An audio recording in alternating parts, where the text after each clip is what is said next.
तो आईपैक का बड़ा रोल है ममता बनर्जी के इस मुकाबले में। आज आईपैक में ईडी के छापे पड़े हैं, तो वो सड़क पे ममता बनर्जी पहुंच गई।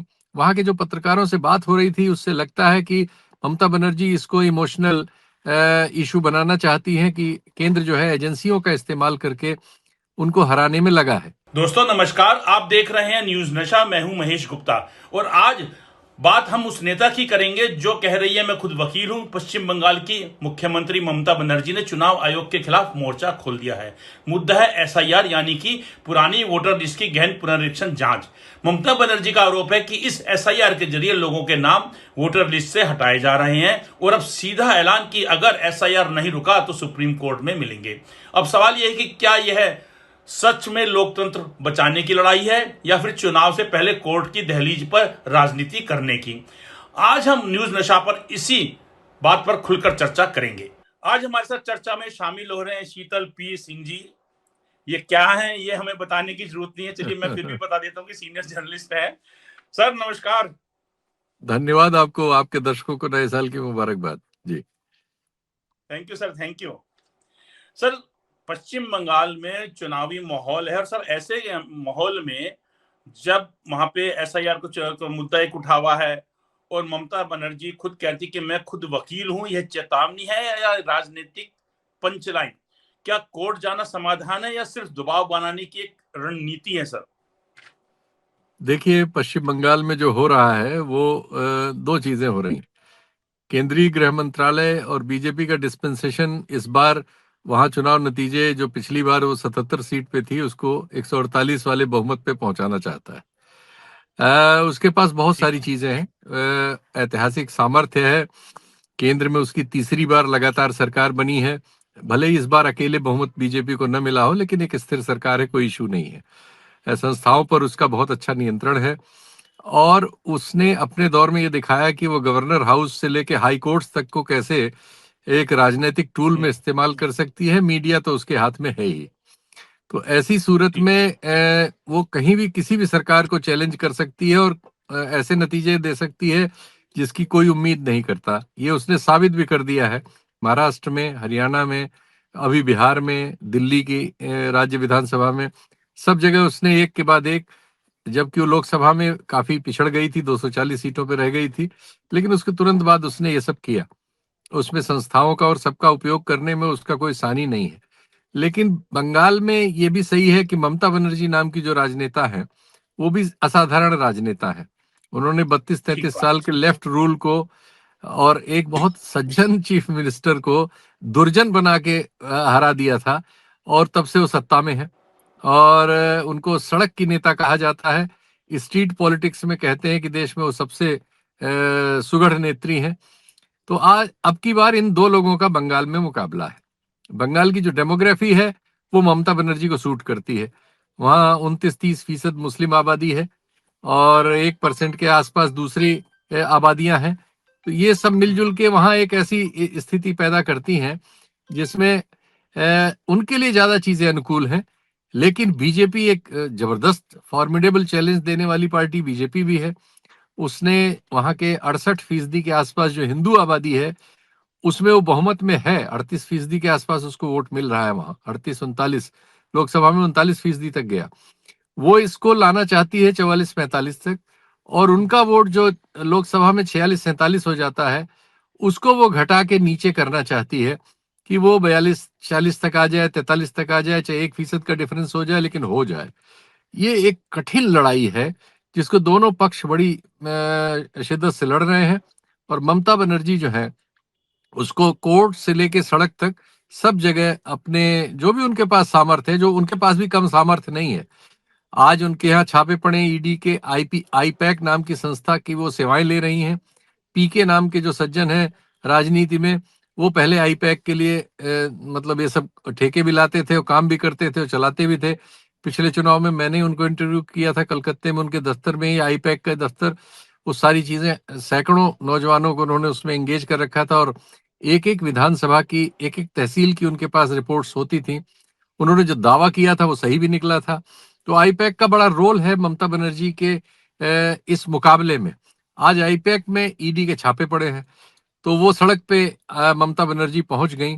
वहां के जो पत्रकारों से बात हो रही थी उससे लगता है कि ममता बनर्जी इसको इमोशनल इशू बनाना चाहती हैं कि केंद्र जो है एजेंसियों का इस्तेमाल करके उनको हराने में लगा है। बीजेपी के पक्ष में यह है कि बांग्लादेश में इधर ऐसी घटनाएं हो रही हैं जो हम्म। ध्रुवीकरण की राजनीति को हेल्प करती हैं। ठीक बांग्लादेश बात। में हिंदू हिंदू आबादी के खिलाफ हिंसा हो रही लगातार, जब से वहां से शेख हमारी जो वहां प्रधानमंत्री थी वो वहां से जब दिल्ली आ गई भाग के, तब से वहां अल्पसंख्यकों के, अवामी लीग के समर्थकों के और उस सरकार के जो भी हमदर्द थे उनके खिलाफ हिंसा हो रही है। हिंदुओं के मारे जाने पर भारत में उसमें गुस्सा बढ़ना स्वाभाविक है। ठीक भारत बात है। में 80% आबादी हिंदुओं की है और इस समय की जो राजनीति है उसमें हिंदुओं को लेके बहुत सेंसिटिविटी है। तो वो सेंसिटिविटी हमारी राजनीति की जो है वो हेल्प कर सकती है बीजेपी को, और बीजेपी उसको इनकैश करना चाहती है। घुसपैठियों का एक बड़ा मुद्दा है, लेकिन घुसपैठियों वाले मामले पे थोड़े से आंकड़े उनके खिलाफ जाते हैं। कुछ चीजें फेवर में भी हैं, कुछ चीजें खिलाफ में भी। ये सही है कि ये जो बॉर्डर्ड जिले हैं बहुत सारे, उनमें डेमोग्राफी में बहुत फर्क आया है, ये सही है। लेकिन ये भी सही है कि बीजेपी के कार्यकाल में उतने घुसपैठिए बाहर नहीं किए गए बांग्लादेशी जितने यूपीए के कार्यकाल में हुए थे, जिन्होंने इसका कोई श्रेय नहीं लिया। जो हाँ, बॉर्डर सही बात। फेंसिंग है, बॉर्डर फेंसिंग भी यूपीए के कार्यकाल में करीब 1500 किलोमीटर में हुई। इनके कार्यकाल में 11 साल में कुल 500 किलोमीटर हुई। तो दोनों मोर्चों पर आंकड़े इनके पक्ष में नहीं है, लेकिन वातावरण बनाने में बीजेपी का कोई सानी नहीं है। इन्होंने घुसपैठियों का एक मुद्दा बना के एसआईआर को वहां डाला है, और मुझे तो ऐसा लगता है कि एसआईआर की रचना ही बंगाल जीतने के लिए हुई थी। ये और बात है हम्म, कि अब उसमें देश सही भर बात। में और राज्य भी जोड़ लिए गए। हाँ, वो बिहार से बिहार में इसको सरकारी होती थी। हाँ, बिहार वो से एक अलग उसका बात है। ट्रेलर ट्रेलर दिया गया था कि ये ना आरोप न लगे कि बंगाल जीतने के लिए किया जा रहा है। हम्म, लेकिन इसका पूरा जो टारगेट एरिया था वो बंगाल है। लेकिन ठीक। बंगाल में उतनी बड़ी संख्या में वोट नहीं कट पाए, क्योंकि तृणमूल कांग्रेस के पास सरकार भी है और संगठन भी है। तो उसने जगह जगह जो है अपने मतों को रजिस्टर कराया। क्योंकि सरकार होने से जो बीएलओ होते हैं उनमें ज्यादातर उसके ही असर के लोग हैं, और नियंत्रण भी होता है, नौकरी भी तो उनको वहीं उसी राज्य में करनी है। तो वो सारे तंत्र को लगता है कि एसआईआर के मामले में बीजेपी जो समझ रही होगी उतना हासिल बंगाल में करती हुई नहीं दिख रही है। और तो लेकिन जी जी जी, आप कुछ पूछ रहे थे महेश जी। ना, हेलो। ये क्या जो एफआईआर है, इस पर हंगामा हो रहा है, जी लोकतंत्र के लिए खतरा है या ये जरूरी? देखिए, कोई भी ऐसी चीज जो हमारी चुनाव प्रणाली को शंका में डाल दे वो तो हाँ, लोकतंत्र के लिए खतरनाक है। क्योंकि ठीक इस बात। देश में और एक लोकतांत्रिक देश में अगर चुनाव पर लोग शंका करने लगेंगे तो फिर बहुत दिनों तक वो इस सिचुएशन को नॉर्मल तरीके से नहीं लेंगे, और कोई भी एबनॉर्मलिटी किसी भी लोकतंत्र के लिए अच्छी नहीं होती। तो ठीक बात। ये जैसा कोर्ट ने अपने 23 मार्च के आदेश में कहा था 2023 के, जब एक आयुक्त की नियुक्ति को लेकर चैलेंज हुआ था, और उस नियुक्ति को कोर्ट ने भी गलत पाया था और सलाह दी थी कि आप इसका कानून जो पेंडिंग है उसको बना लीजिए, और जो अभी तक व्यवस्था है उसमें फिलहाल चीफ जस्टिस ऑफ इंडिया को शामिल कर लीजिए, लीडर ऑफ अपोजिशन, और सदन के लीडर को ले लीजिए, यानी प्रधानमंत्री, लीडर ऑफ अपोजिशन और चीफ जस्टिस ऑफ इंडिया मिलकर इसको तय करें। लेकिन ऐसा हुआ नहीं। कानून जब बनाया उन्होंने तो उसमें चीफ जस्टिस को हटा दिया और एक मंत्री को जोड़ लिया। तो वो शंका जो है वो वहीं बनी हुई है कि अपनी पसंद के अफसरों को आप नियुक्त करेंगे और उनसे इस तरह की गलती कराएंगे। अब जो सज्जन इस समय मुख्य चुनाव आयुक्त हैं देश के, वो चूंकि होम मिनिस्ट्री में ही एडिशनल सेक्रेटरी थे, उन्हीं के नीचे, होम मिनिस्टर के नीचे काम करते थे, और उनको चुनाव आयुक्त चुना भी जिस टीम ने है उसमें होम मिनिस्टर शामिल थे। प्रधानमंत्री और होम मिनिस्टर के बहुमत ने उनको चुन लिया है, तो उन पर शंका होंगी ही। और जब वो इस तरह के फैसले ले रहे हैं जिसमें वो प्रेस वगैरह में उतना सामने आते नहीं हैं, आरटीआई वगैरह का जवाब देने की परंपराएं बहुत पहले खत्म हो गई हैं, तो इवन लीडर ऑफ अपोजिशन और बहुत सारी पार्टियों को टाइम देने में वो बहुत कंजूसी करते हैं।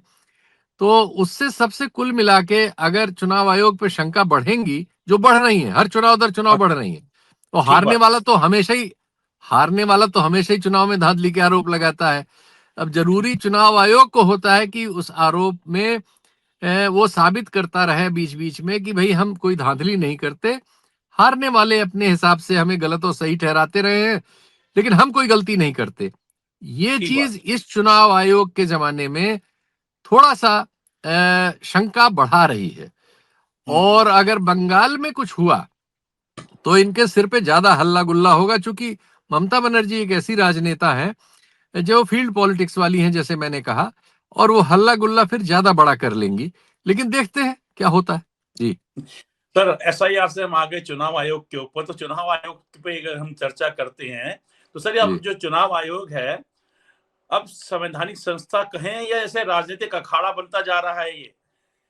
देखिए, है तो ये हमारे संविधान के हिसाब से संवैधानिक संस्था, और ये अकेली ऐसी चीज है क्योंकि देश में गरीबी बहुत है। लोगों को एक इस अधिकार से आजादी का बोध होता है जब वो वोट डालने जाते हैं और देखते हैं बड़े बड़े नेता जो उनसे वैसे 5 साल नहीं मिलते, लेकिन उस समय उनके पैर छूने उनके घर चले आते हैं, तो गरीब से गरीब आदमी को के सामने हाथ जोड़े हुए मिलते हैं। किसी का हाथ ऐसा नहीं होता कि वो ऊपर से हिला रहे हो, नहीं, सब हाथ जोड़े हुए और बिल्कुल झुके हुए मिलते हैं। यही एक प्रक्रिया है जो हमारे देश में लोकतंत्र को सींचती है, सही भरोसा बात। देती है, उत्साह देती है। गरीब से गरीब आदमी को लगता है कि जब वोट मांगने आएंगे तब बताऊंगा, चाहे वो कुछ ना कर पाए, चाहे वो बार बार हार जाए, चाहे सर उसकी जो अपनी। सर जो गांवों के चुनाव होते हैं, जैसे उत्तराखंड में मैंने पहाड़ पे देखा है, मैं तो वहां पे रहा हूँ। तो जी। सर वहां पे जैसे मेरा रिजोर्ट है, वहां पे जो स्टाफ था, तो वो कह हाँ। रहा था कि सर हमारे यहाँ पे 3 उम्मीदवार खड़े हैं, और कह रहा सर मुझे 3 दिन वहां पे गांव में रहना बहुत जरूरी है। मैंने कहा क्यों? कह रहा सर तीनों जो है 1,000-1,000 रुपए मुझे देंगे, वोट किसको देना है सर वो मेरी मर्जी है, लेकिन अगर मैं वहां पे 3 दिन नहीं रहा तो मेरे 3,000 रुपए मर जाएंगे।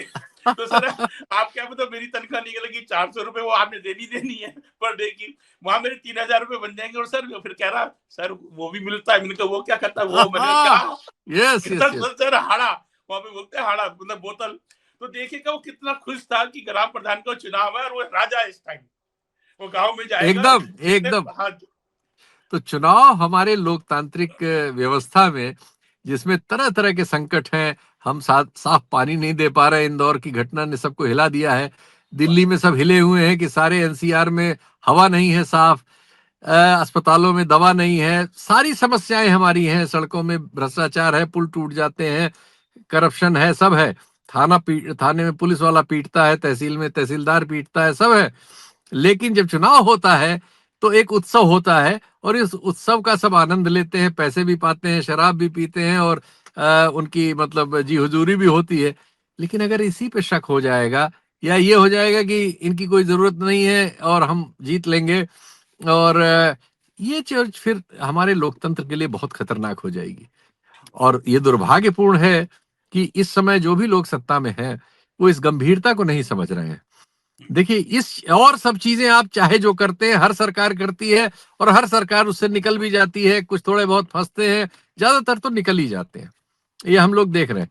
लेकिन अगर इस पे शंका हो गई तो ठीक है, हम भूटान नहीं है, हम नेपाल नहीं है, हम बांग्लादेश नहीं है, हम पाकिस्तान भी नहीं है, लेकिन हम भारत हैं। और भारत में अगर इस चीज पर बवाल हुआ तो वो भूटान, नेपाल, पाकिस्तान जैसा नहीं होगा, फिर वो हमारे संभाले नहीं संभलेगा। तो हमें ऐसी किसी चीज में नहीं जाना चाहिए। जो भी राजनीति कर रहे हैं, आज सत्ता में है, कल विपक्ष में थे, कल फिर विपक्ष में हो सकते हैं, या ना भी हो विपक्ष में, फिर भी उनके लिए जरूरी है, देश के लिए भी, लोकतंत्र के लिए भी। और चूंकि हमारे समाज ने 78 साल लोकतंत्र की सांस ली है, ये गुलामी में नहीं वापस जाएगा, और इसको किसी भी तरह की गुलाम करने की जो कोशिशें हैं वो आज नहीं तो कल बूमरैंग करेंगी। लेकिन जो भी सत्ता में होता है उसको ये दिखाई नहीं देता, ये हम लोगों ने देखा है। श्रीमती गांधी को देखिए, उनके पुत्र जब संजय गांधी आए मैदान में तो उनको भी नहीं दिखाई दे रहा था, और उन्होंने एक्सीडेंट किया 77 में। आज तक हमारे देश के उस जमाने के लोग और बाद के भी लोग इतिहास में उस स्थिति को देखते और आलोचना करते हैं। आज जो सत्ता में है वो भी उसकी उसको गलत बताते हैं।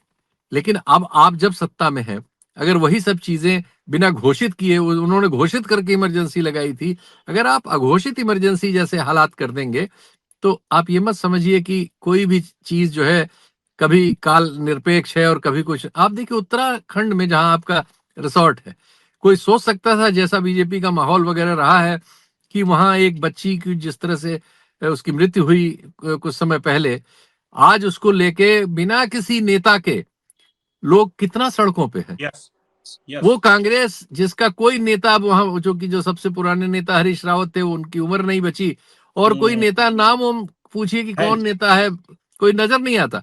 लेकिन जनता नजर आ रही है। ठीक इतना, बात। इतनी जगह से इतनी खबरें, इतने वीडियो भेजे जा रहे हैं, तो ये अपने आप होने लगता है। सर, अरावली के सवाल पे, सर अरावली बर्फ पे में, कौन सोचता था? सियाचिन में बर्फ में ये जो सैनिक है, पूरा बर्फ में सर्दी को पूरे कपड़ों में पैक है, और उसने अपना एक जो है ऑडियो वीडियो भेजा है, मुंह पे वो लगा रखा है कपड़ा, वो उत्तराखंड से है, और कह रहा है कि देश की रक्षा हम कर रहे हैं, सीमा की रक्षा हाँ, हम कर रहे हैं, लेकिन हमारी भी एक मांग है कि हमारा जो उत्तराखंड है वहां बच्ची की रक्षा आप करें। क्या देखिए बात सर, है, देखिए। तो और सैनिकों ने सर जुलूस मतलब निकाला था, मतलब तो मैं एकदम भावुक हो गया उसको देख के, क्योंकि मैं तो उत्तराखंड से हूँ, मुझे बहुत दुख हुआ। कह रहा हम देश की सीमा की रक्षा कर रहे हैं, देश की रक्षा कर रहे हैं, और आपसे हमारा अनुरोध है कि हमारे उत्तराखंड की बच्ची की रक्षा करें। सोचिए नहीं आप। नहीं महेश, बहुत बिल्कुल एकदम ईमानदार तुम्हारी ये प्रतिक्रिया है। और मैं तो, मेरा उत्तराखंड से ये रिश्ता है कि कक्षा 3 से लेकर कक्षा 7 तक उत्तराखंड ने मुझे प्राइमरी शिक्षा दी है, और मुझे पहाड़ जाना बहुत पसंद है। अब भी जब मौका मिलता है मैं चला जाता हूँ, अभी 3 दिन पहले ही आया हूँ। तो एक मेरी रुचि रहती है कि पहाड़ पे सब चीजें कम से कम ठीक हों। बल्कि मुझे चूंकि विदेश विदेश जाने का बहुत मौका मिला व्यवसाय के सिलसिले में, तो मैं 25 बार दुनिया में गया हूँ, स्विट्जरलैंड भी गया हूँ। तो मेरे दिमाग में हमेशा जब मैं स्विट्जरलैंड को देखता हूँ और मैं अपने कुमायूं में लौटता हूँ, तो मुझे लगता है यार, काश यहाँ कोई एक विजनरी लीडर आ जाता, तो हमारा कुमायूं जो है, हमारा गढ़वाल जो है, और हमारे हिमालय की पूरी जो पर्वत श्रृंखला है, इतना बड़ा तो यूरोप के पास है ही नहीं। उनके नहीं, पास दो ठीक बात, तीन पहाड़ है कुल, ठीक लेकिन बात। उन्होंने उसको सजा के ऐसा प्रस्तुत किया है कि हम यहां से भाग के वहां बर्फ देखने जाते हैं। और ठीक है। हमारे पास इतना बड़ा हिमालय की ये है कि दुनिया टूरिज्म के लिए आए, अगर हम उसको सही ढंग से संयोजित कर सकें और अपनी प्रकृति को बचा सकें, अपने लोगों के स्वाभिमान को। वहां लोग बहुत सरल और बहुत सीधे और बहुत भले हैं। पहाड़ को मैं जानता हूं। हम लोग जाके यहाँ से वहां गंदगी करते हैं। पहाड़ पे हाँ, ताले की जरूरत नहीं होती, पहाड़ पे सही बात है चोर सर, नहीं है ये कोई। सच है, बिल्कुल सच है। पहाड़ी बहुत दिल के साफ लोग हैं, भोले हैं। लेकिन हम उन्हें बिगाड़ रहे हैं, हम वहां जाके चीजें बुरी कर रहे हैं। और अगर इस तरह से हम करेंगे, जो इस बच्ची के साथ अगर न्याय नहीं हुआ, तो दिल फट जाएगा। और फिर ये लोग नहीं समझ रहे हैं कि कितना बड़ा नुकसान कर रहे हैं अपना। जो तात्कालिक, अरे कोई नेता तुम्हारा हो अगर करप्ट, तो डालो जेल में उसको यार। सर डालो जनता के सामने पिक्चर पेश करो। सबसे पहली बात है कि करप्ट आदमी और खासकर जो इस प्रकार के मामले में है कि रेप एंड मर्डर, वो भी बच्ची का, वो की लोकल है बेचारी, नौकरी करने के लिए घर से बाहर निकली है, गांव की लड़के, तो आपको तो सबसे पहले उसको वैसी लात मारनी चाहिए, उसके बाद उसको उठा के जेल में डालना चाहिए। अरे भाई, आप क्यों बचाते रहते हो हर किसी को? हम भैया, आपको क्या फर्क पड़ता है? आपकी समझ में नहीं इतनी बड़ी आता। पार्टी, आप कहते हो दुनिया की सबसे बड़ी पार्टी आपकी है।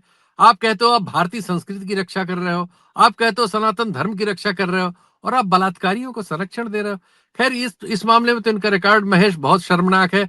जब ये रोज हर तीसरे हफ्ते, चौथे हफ्ते इस राम रहीम को पेरो और वो हाँ, दे देते हैं, वो परलो दे चालीस देते चालीस हैं। दिन की। बताओ, 15 बार दे चुके हैं। जब ये आसाराम की जमानत का विरोध नहीं करते, और उसे फिर 6 महीने की जमानत मिल गई, 2.5 साल से वो घूम रहा है।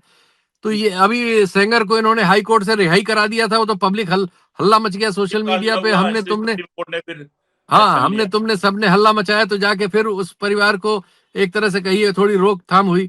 तो ये तो, और उसको देखो, ब्रजभूषण शरण को तो कभी इन्होंने अरेस्ट होने ही नहीं दिया। अरे बाबा, तो उस पे तो बिल्कुल ढीठ हो गए, ढीठ बने तो थे, बने तो ही रहे आखिर। ये बलात्कार वगैरह के मामलों में सेंसिटिव लोग नहीं, चूंकि इनको राजनीतिक सफलता मिलती जा रही है, चूंकि ये सरकारें बना ले रहे हैं, सरकारें बचा ले रहे हैं, चुनाव जीत जा रहे हैं, तो ये सोच रहे हैं इनकी कोई गलती पे कुछ नहीं कोई कर पाएगा। लेकिन ये चीजें इकट्ठा होती हैं और फिर पता नहीं लगता। जैसे आज उत्तराखंड खड़ा हो गया, कल पूरा देश कहीं खड़ा हो जाए बलात्कारियों के खिलाफ, और इनसे संभाले नहीं संभलेगा। ठीक बात है। आज आज सियाचिन से वो बोल रहा है सैनिक, फिर गली गली से और हर कैंट से सैनिक बोल रहे होंगे। तो ऐसी नौबत मत लाओ भाई, इन चीजों से सबक ले लो। महेश, आपसे नए साल की फिर से एक बार शुभकामना देते हुए विदा लूंगा। मैंने आपको बताया, आप भी एक प्रोग्राम में जाने वाले, मैं भी एक प्रोग्राम में हूँ कहीं किसी सर दोस्तों के आपसे भी साथ। एक अनुरोध है कि न्यूज जी। नशा के जब तक आपको जो है हमेशा देखना चाहते हैं सर, तो आप जो है समय हमारे लिए भी निकाल लिया कीजिए। नहीं नहीं, जब भी, अरे क्षमा करिएगा, जो भी विलंब हुआ मैं इसकी भरपाई कर दूंगा, जल्दी आपसे शामिल रहा करूंगा। ठीक ठीक सर, नमस्ते। नमस्कार। नमस्कार। और आप हमसे जुड़े रहने के लिए सब्सक्राइब करें YouTube पर, फॉलो करें Twitter पर और लाइक करें Facebook पर। और ज्यादा जानकारी के लिए आपको टाइप करना होगा सिर्फ न्यूज नशा।